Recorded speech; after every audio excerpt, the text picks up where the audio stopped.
আজ বানাবো কাস্টার্ড। প্রথমে 500 দুধ নিয়ে কড়াতে বসিয়ে দিয়েছি, কড়ার ঢাকা দিয়ে দিয়েছি দুধটা ফোটার জন্যে। দুধটা ফুটে গেছে, এবার একটু ঘন করার জন্যে ছেড়ে দেবো। তারপরে এখানে নিয়েছি আমি স্ট্রবেরি ফ্লেভারের কাস্টার্ড। প্রথমে 2 চামচ নিয়ে তার মধ্যে 2 চামচ গুঁড়ো দুধ দিয়ে ভালো করে মিশিয়ে দেবো। অল্প জল দিয়ে ভালো করে মেশাতে হবে যাতে একটু দানা দানা না থাকে। ভালো করে মিশিয়ে তারপরে দুধটা ঘন হয়ে এসেছিলো, সেই দুধের মধ্যে ওই পেস্টটা দিয়ে ভালো করে নেড়ে নেবো যাতে দলা পাকি না যায়।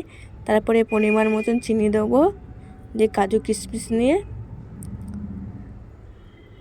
লাভিয়ে নেবো। নিয়ে আমি আধ ঘন্টার মতন ফ্রিজে রেখেছিলাম।